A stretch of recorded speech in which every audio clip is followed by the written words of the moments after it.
Dobré ránko, zdravím z Tenerife. Už jsme posnídali docela statečně. Výhled na moře máme, i když celý tenhle komplex je poměrně zastaralý, ale nevadí. Jsme tady hlavně kvůli výletu. Tak pomalu přicházíme k auti. Dneska pojedeme doufám, že to nějak nezblbnu, na La Ensilada, národní park, kde je teda potřeba si předem vyřídit zadarmo permit na chození, tak ho tam máme od 1 hodiny, měli bychom to stíhat v pohodě, z hotelu je to teďky asi hodinku 20 jízdy. Tak se nacházíme v pohoří Anaga, nebo národní park Anaga.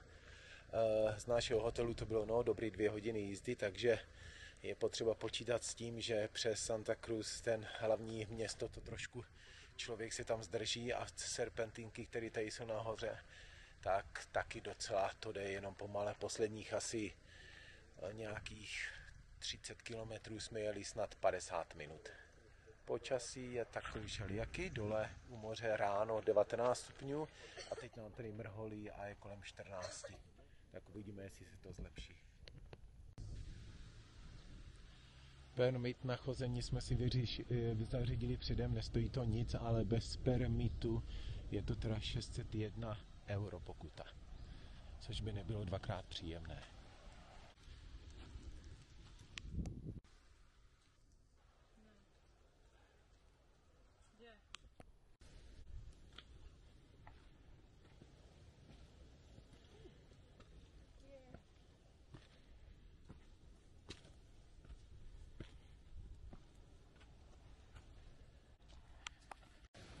Odvážná datka se jde podívat, jestli náhodou není tam viewpoint. Jsme akorát potkali rodinku, kteří taky nešli dokola, ale rozhodli se, že jenom půjdou jedním směrem asi kilometřík a zase se vrátí. A je tam viewpoint, takže se jdeme podívat. Tak, už se blížíme. A viewpoint máme docela pěkný. Krásně nám fouká.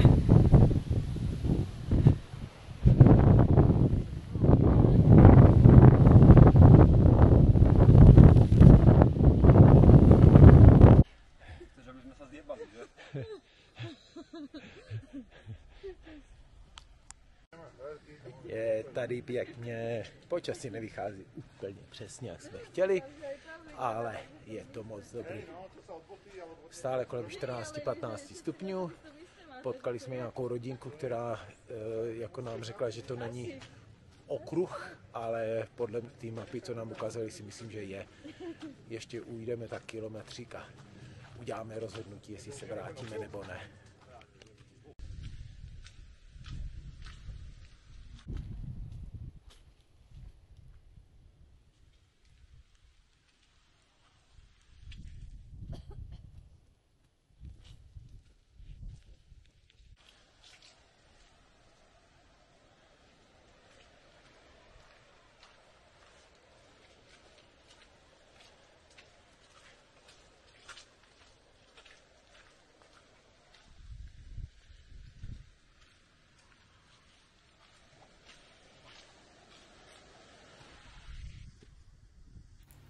Na druhém viewpointu bylo jasné, že Stano s Ivanem udělají dobré rozhodnutí, že se vrátí zpátky k autu a prozkoumají okolí, kde se ještě dá chodit, protože to počasí se zhoršovalo. Nepršelo, nebyla jako vyloženě nějaká zima, ale na výhledech nebylo co moc vidět. Nevadí.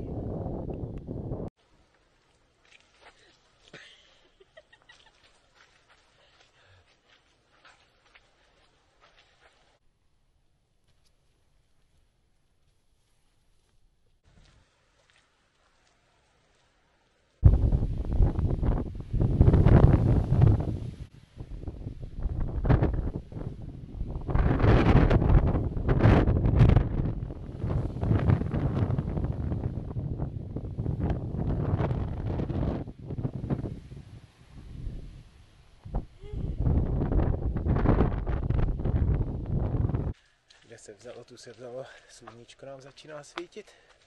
Škoda, že už se vracíme. Nemělo asi cenu to znásilňovat celý ten okruh 6,4 km. I tak půjdeme v klidném tempu asi 1,75 hodiny a pokusíme se najít ještě nějaký další trail, aby jsme v téhle oblasti v podstatě zůstali až klidně do pozdního odpoledne, protože když sem člověk už 2 hodiny jede, tak aby se to tady dalo nějak využít. Konec konců to bude asi nejdelší cesta autem, co za tuhle dovolenou dáme, protože i do těch ostatních oblastí, včetně Tejde, to bude určitě kratší cesta.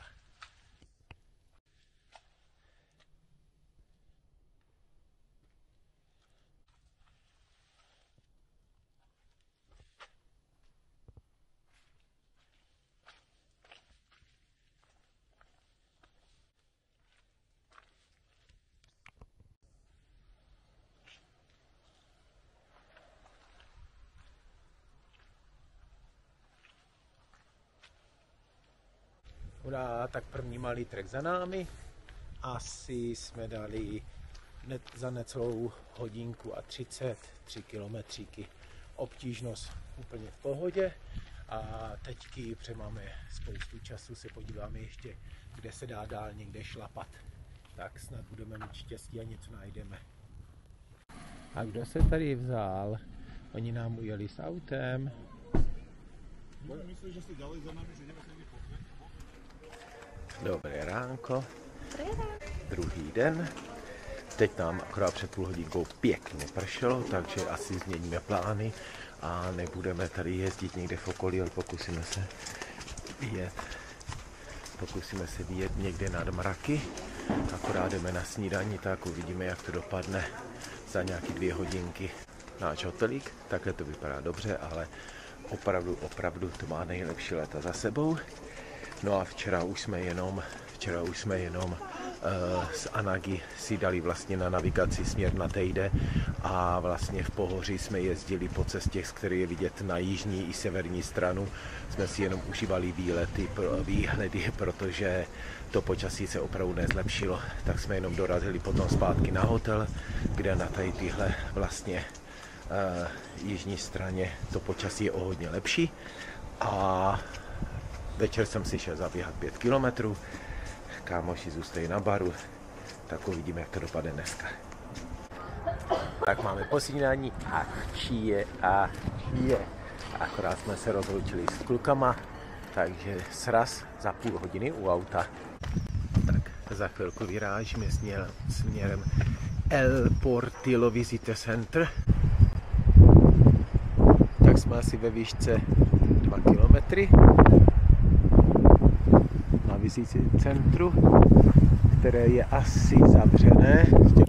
Tak to vizitní centrum bylo opravdu zavřené, i lanovka na Tejde nefungovala kvůli větru, ale i tak jsme se rozhodli, že to prostě prozkoumáme a podíváme se, co tam je, protože v té chvíli ještě počasí bylo hodně pěkné.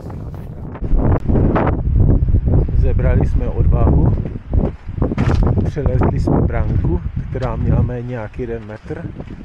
A jdeme se tady podívat, protože by tady měl být výhled na Tejde asi jenom 545 metrů daleko. Tak pokud se tady bude dát projít, a vypadá to zatím, že ano, tak aspoň na nějakou fotečku.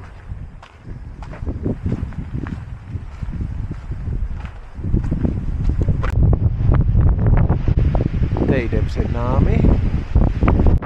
Plán byl takový, že na Tejde jsme měli jet lanovkou ten následující den, takže i podle předpovědi počasí mělo být daleko a daleko lépe bez deště, tak jsme jenom doufali, že to opravdu vyjde.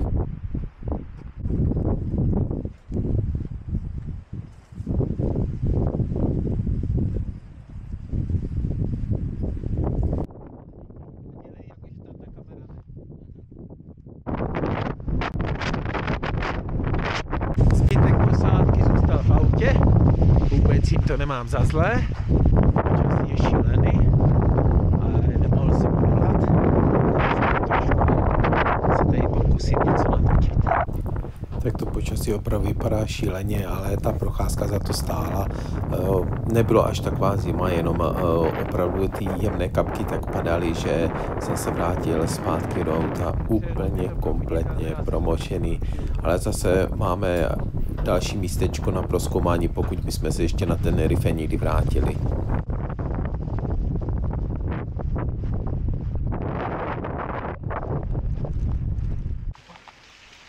jsme dojeli z vršku od Tejde do vesničky Villaflor, která samozřejmě vypadá na všech ostatních videích úplně suprově, krásně, romanticky, ale bohužel ne dneska. Prší a prší a prší. Skoro bych řekl, že až čije. Ale je tady otevřený jeden obchůdek, tak do něho jenom zajdeme a koukneme se, co tady mají. Se nacházíme u operní budovy ve Santa Cruz. Počasí nám nahoře vůbec nepřálo, tak jsme se na to vybodli a vrátili jsme se zpátky do hotelu. Dali jsme si oběd a vlastně ve Santa Cruz v sobotu večer běžím 10 km, noční běh, tak jsme si sem zašli vyzvednout startovní číslo, protože zítra už asi nebudeme mít čas. Jsem vyzvedl startovní číslo, nějaký tričko, je tam asi i ručník. Santa Cruz se dá docela poprocházet, i kolem přístavu je tam něco vidět, ale není to až tak, že by tam člověk musel strávit hodiny a hodiny.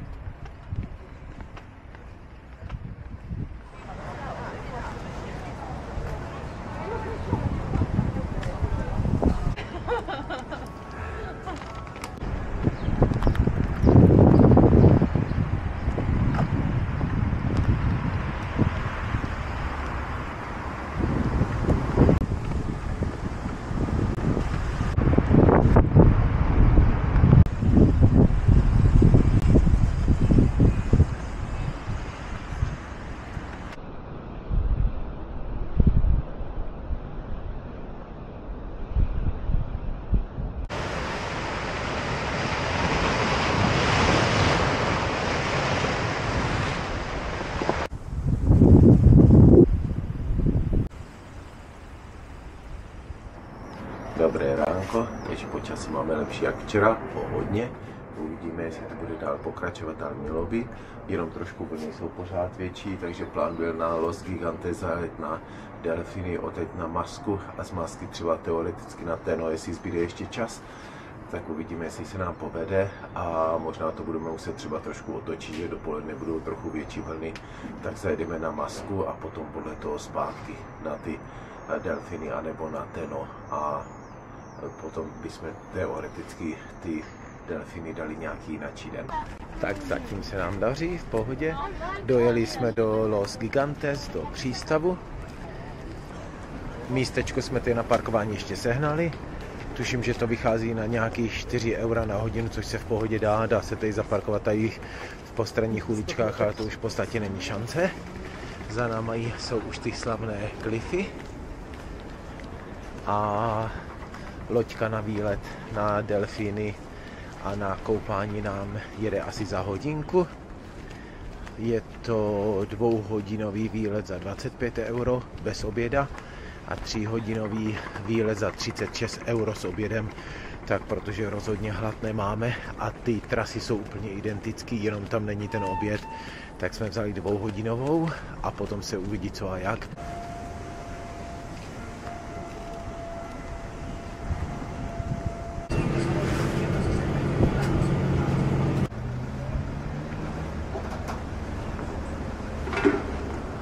Tak se jdeme nalodit, nakonec loďky byl jenom gumový člun, ale vůbec to nevadilo, protože nás zase bylo hodně málo.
Výlet lodí se nám náramně líbil, bylo to super. Teda až na to, že jsem se pozvracel, ale jinak to bylo úplně úžasný. Čokoládou s pomarančem a pistaciou. To je hodka, fuj.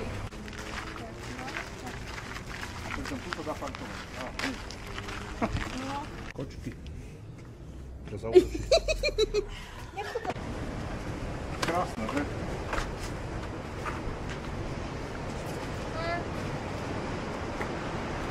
Dojde na tom Zavřeno, takže jako bohužel prohloupili jsme. Tenhle nás jsem vedl. No co už máme dělat, tak zase zpátky k autu.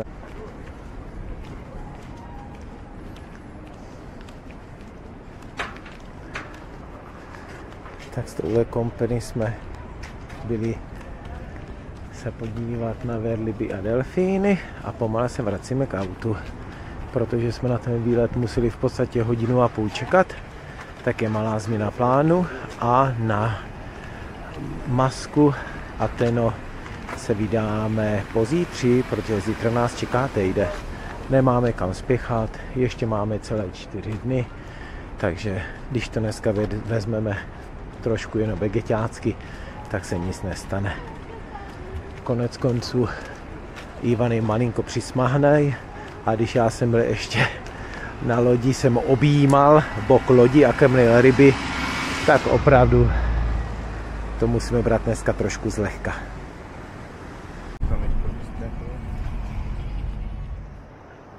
Dobré ránko, máme tady 4. den, tak jsme teď posnídali v nějaké restauraci. Jídlo bych tak typl, dejme tomu 3 z 10, je to pořád a pořád to stejný. Žádný extra změny tam nejsou a nevadí, člověk si zvykne. No a dneska jsme stávali hodně brzo, protože teď je momentálně 8:13, 8:45 chceme vyjíždět už na Tejde. Máme tam lanovku objednanou na 10:50, takže máme tam být nějaký 10-15 minut předtím, než pojedeme lanovkou nahoru a parkování by mělo být v pohodě, ale jako člověk nikdy neví, jak to tam bude vypadat, tak trošku vyrazíme radši dřív. No a po Tejde, kde budeme, já nevím, někdo říká, že to je limitovaný na 2 hodinky, ale stejně bychom tam asi více jak 2,5 hodinky nebyli, tak dáme ještě pod Tejde jeden takový známější výšlap, tak uvidíme, jak to dopadne. No. Zatím to všechno vypadá OK, počasí máme moc hezky.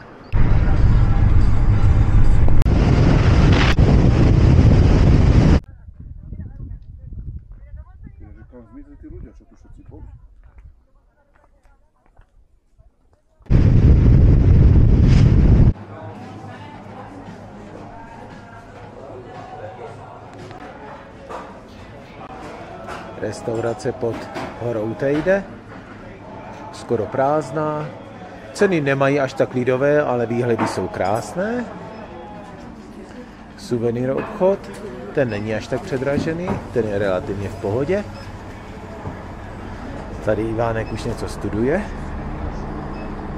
První turistický autobus a vzadu parkoviště, který je v podstatě v tuhle dobu 10 hodin ráno úplně prázdný. Je tady ještě hodně mrtvo, ku podivu. A už jsme pomalé připraveni na výletík. Teď tady je na té spodní lanovce tak je kolem 11 nebo 12 stupňů, takže na tričko a nějaký 2 mikinky. Máme všichni kraťase, tak nahoře to bude asi o trošku ostřejší, ale myslím, že nás nemůže nic překvapit. Tak, malý update situace v live přenosu. Ivan se nepodíval na e-maily ráno, takže 2 hodinky dozadu mu přišel e-mail, že opět z důvodu větru dneska lanovka nefunguje. I to vysvětluje, proč je tady tak málo lidí a parkoviště je úplně prázdné, ale nevadí, protože máme náhradní plán. Kousíček odtud je vlastně parkoviště a je tam asi necelý 2hodinový trek, který jsme chtěli tak či tak dávat po Tejde, takže na něj zajdeme a potom uvidíme co a jak. A na Tejde se tak či tak dostaneme, protože se to přebukování dá udělat zadarmo, tak uvidíme. Máme na to ještě přece jenom neděli a pondělí, takže v pohodě to dáme. Tak 3 mušketýři prohráli, ano. Tamhle jsme měli být a nejsme. nevadí. Ani se nám nepodařilo zaparkovat na parkovišti na výšlap, tak se trošku projdeme po cestě nějakých, já nevím, 300-400 metříků. Rojes de Garcia, asi jsem to pravděpodobně řekl špatně, jsou to tady tyhle známé kamínky, hlavně tady, myslím, že ten je jeden z nich, že vypadá na fotkách úžasně, když se fotí, stejde dohromady. Tak si uděláme tady tenhle trek kolem nich, mělo by to být asi jenom 1,5 hodiny. A to už by se snad nemělo nic pokazit.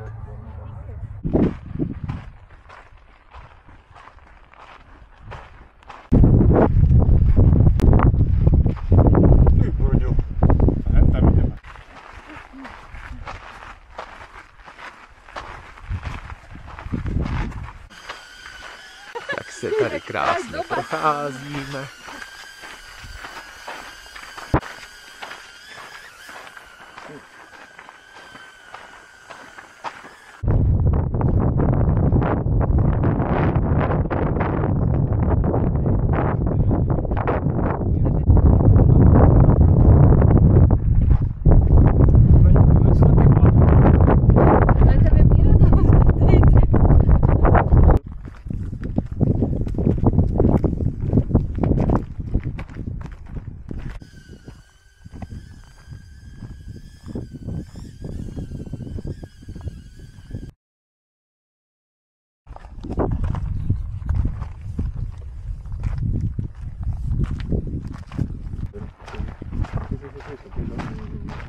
Un momento y...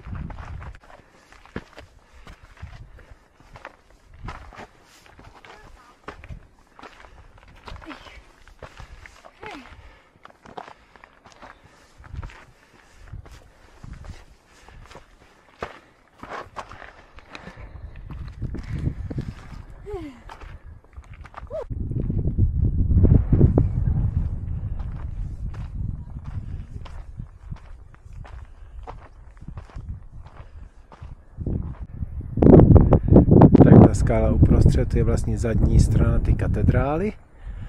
Tamhle ještě trošku vidět jde. My musíme jenom vyšlapat tamhle kousíček nahoru, kde jsou ty lidi na výhlídce. A máme to za sebou. Posledních pár kroků. Máme to za sebou. Ten výšlap byl opravdu super, je hodně známý, parkoviště tam není moc velké, dá se všude zaparkovat kolem a rozhodně bych to určitě doporučil. 4 kilometříky a něco za úplně vegetánský, asi 2 hodinky 15. Až na tenhle poslední úsek to není až tak náročný.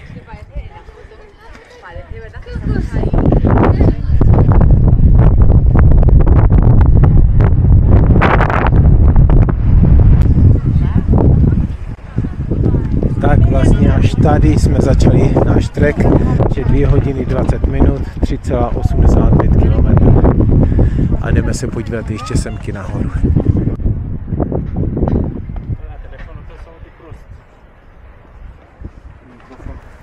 Tak tady tohle místo s vyhlídkou, parkoviště s vyhlídkou, vlastně jsme objevili úplně náhodou na mapě, ale bylo to neskutečně hezky. Opravdu to chození bylo maximálně, bych řekl, do kilometru. Trošičku bylo převýšení, ale rozhodně se to vyplatilo, bylo to úplně neskutečné.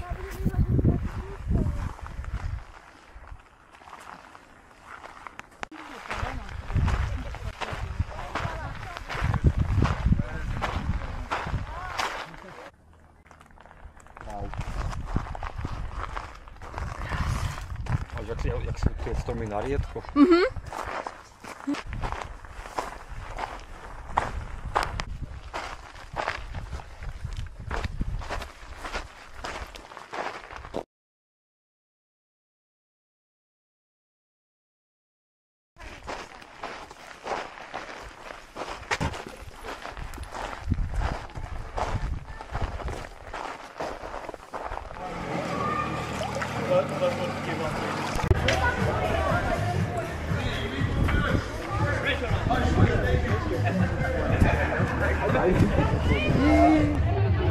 Jako hobby běžec jsem si neodpustil jsem dát ještě ten noční běh ze Santa Cruz.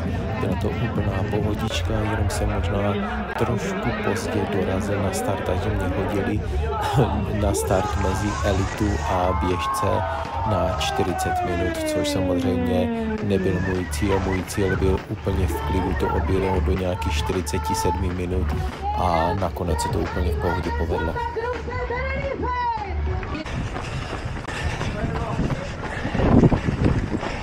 A recuperar energía y a disfrutar de concurso. Dobré ránko, den pátý, docela se stávalo v pohodě, tělo nějak drží pohromadě. Včera teda dopadl ten noční běh nad očekávání. No a dneska uvidíme, co bude dál. Teď ti na snídani a potom maska a teno, nebo teno a maska, anebo to ještě možná malinko změníme, protože máme ještě celý zítřek. Tak si uvidí, jak to dopadne. Doufejme, že Peugeotek vydrží. Ještě nás čeká asi 4,5 kilometru směrem dolů na masku. Zatím moc aut tady není, tak budeme optimisté, že se nám dole podaří zaparkovat. Maska tamhle dole.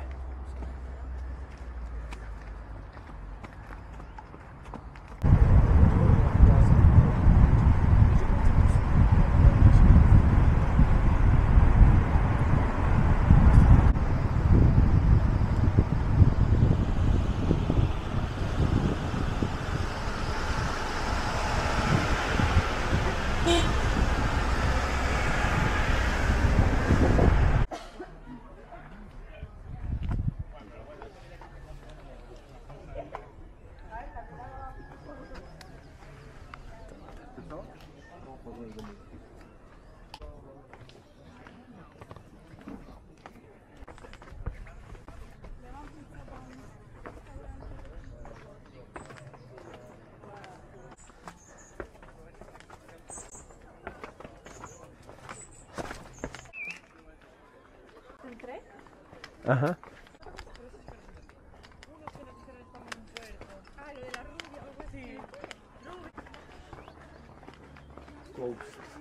Open this search close.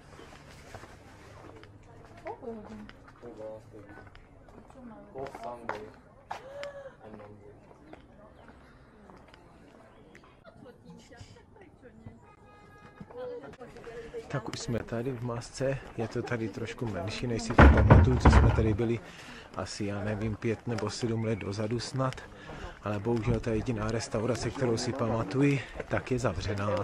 Tak to vypadá, že tady dole přímo v masce žádná restaurace otevřená asi nebude. Budeme muset jít trošičku víc nahoru.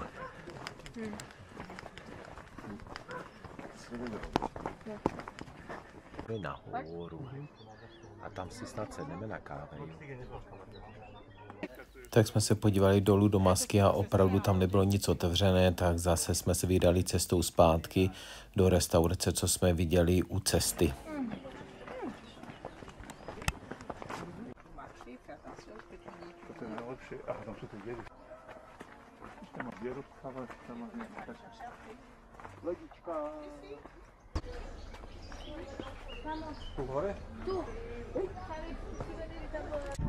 Tak na zdravíčko z masky po vynikajícím výkonu včera. Na zdraví. Na zdravě.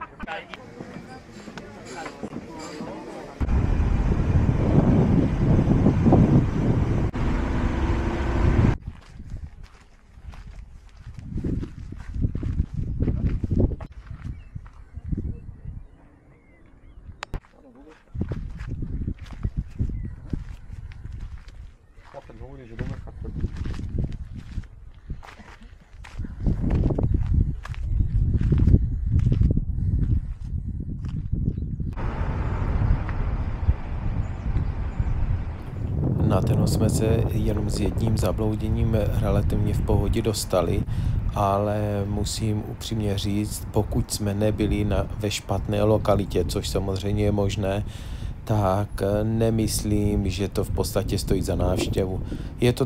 Je to hezké, vypadá to jako měsíční krajinka, ale že by se tam měl člověk, jak jsme se my tam docela komplikovaně dostávali, tak to v podstatě za to nestojí, když mám být upřímný.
Tak máme 6. výletovací den, poslední. Přes zítra budeme odlítat kolem asi 2 hodiny. Tak jsme ještě teď našli nějaký výšlap kolem asi 4,5 hodinek pod Tejde, kolem jako 2000 metrů nadmořsky, ale zaparkujeme trošku jinde, než se předpokládá, takže z toho uděláme asi jenom 2 hodinky 20. Potom, když bude čas dobrý, tak ještě možná zkusíme Los Cristianos nějakou koupačku, ale to, jak se znám, asi nedopadne, tak nakonec bude čvachtání v našem bazéně pravděpodobně.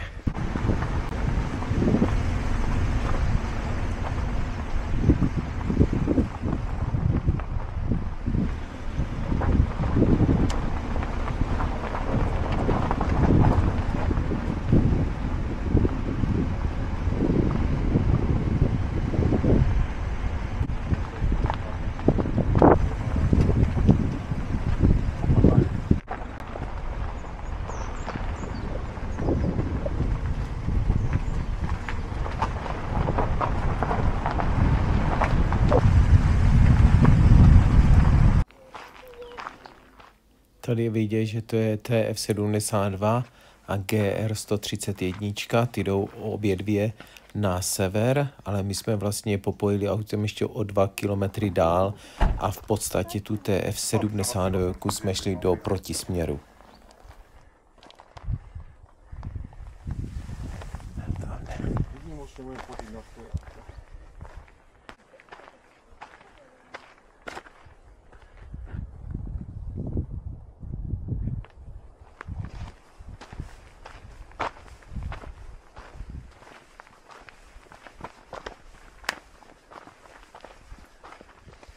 Máme za sebou první kilometr na treku TF72. Je to tady úplně úžasné a vřele doporučujeme. Nikdy jsem se nevšiml, na žádném videu nezmínil, ale je to úžasný. Pokud jde člověk celou cestu až z Villa Floru, tak je to převýšení nějaký 700 metrů a vzdálenost asi 13 kilometrů. A dá se v klidu jet autem, že nakonec můžete chodit jenom necelých 5 kilometrů. Uvidíme, kolik ujdeme my, ale typuju si, že maximálně 5. A rozhodně se to vyplatí. Tak 2 kilometříky za náma, v pohodovém tempíčku, těsně po 40 minut. Převýšení 125 metrů, takže asi nás ještě nějaký převýšení kolem 40-50 metrů čeká.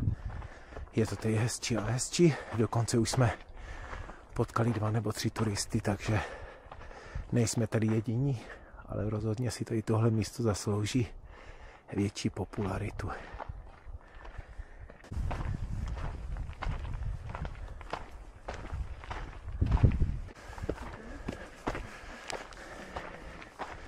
Hey. Hello.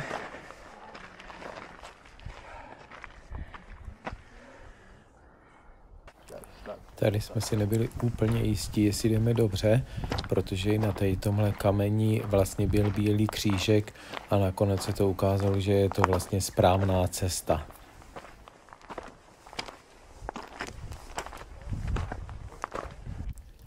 Výhled je neskutečné, bylo to opravdu hezky. Malinko jsem litoval, že jsem zůstal nahoře dronovat a že jsem nesešel až dolů na nějaký fotky, ale i tak jsme si to jakože užili náramně a Ivan s Datkou sešli až úplně dolů.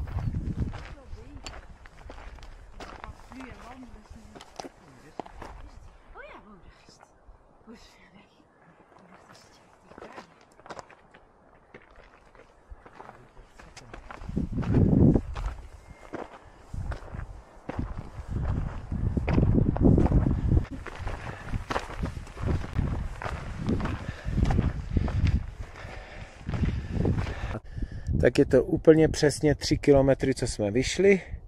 Překonali jsme 234 výškových metrů, ten čas není objektivní, protože jsme zastavovali. A teď se právě nacházíme na rozcestníku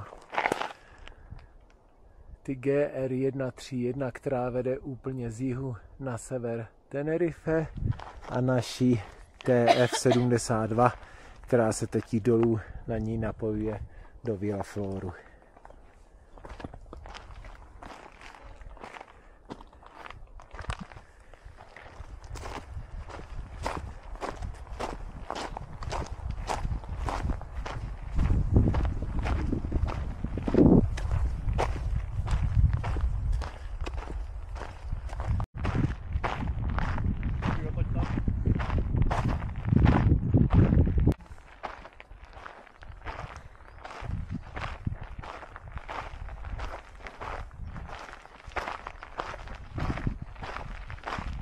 Na asi 4.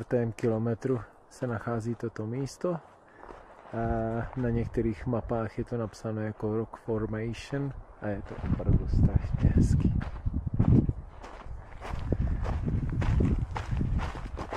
Z té naší strany, co jsme šli, je to asi na 4. kilometru, pokud by šel člověk do protisměru, což na mapách je to zaznačeno, že se má jít naopak, než jsme šli, ale zase v aplikacích na mobilu je to zase opačným směrem, tak si myslím, že to musí být od místa, kde jsme nechali auto, nějak 2 kilometry. Takže úplná pohodička. Opalovačka.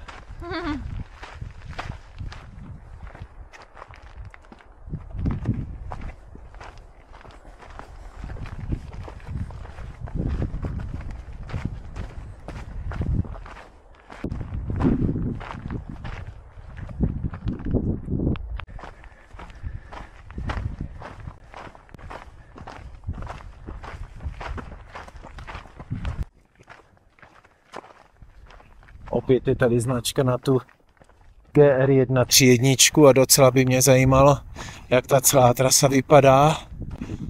Pár videí na YouTube samozřejmě je o lidech, kteří to celé prošli, ale nevím, jak vypadá i ty další části, ty 1.3.1, ale tady tohle je opravdu krásný.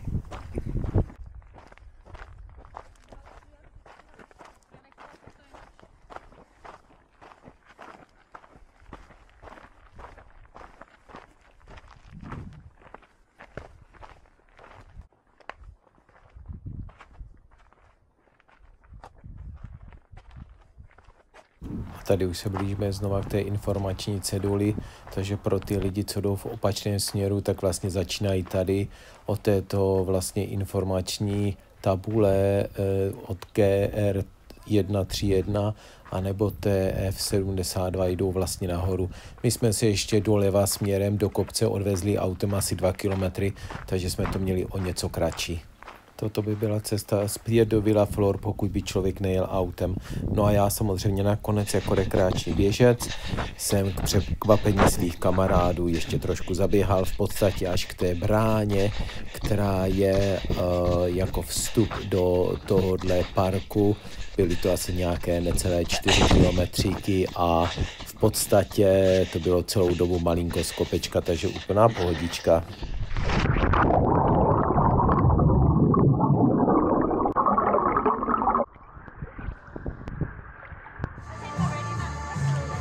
Tak zase úspěšně přejezení po večeři s našimi plastikovými kelímky, který potom ke konci vrátíme za euro. Tak si jdeme dát ještě něco do báru. Dnes superový den.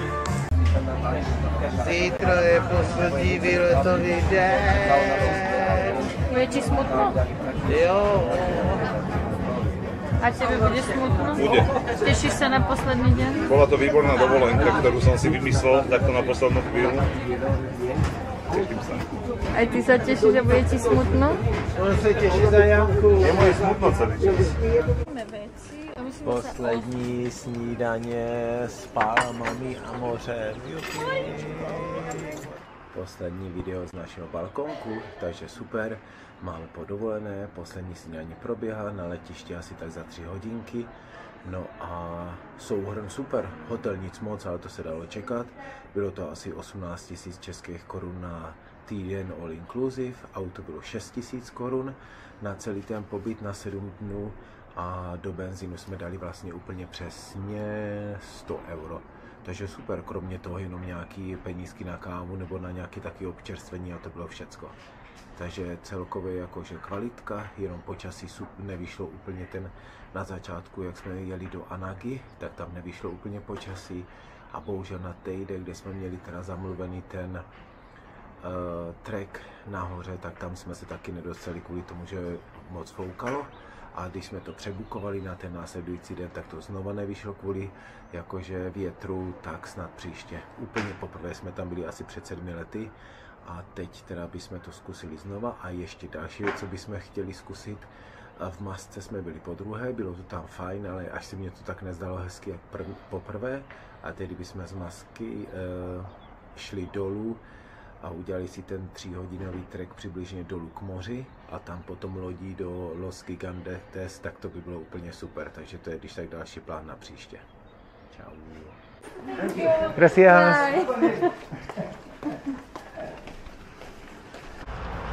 Dobře bylo. Ja len tam chcel uzmeriť a potom až pohodať.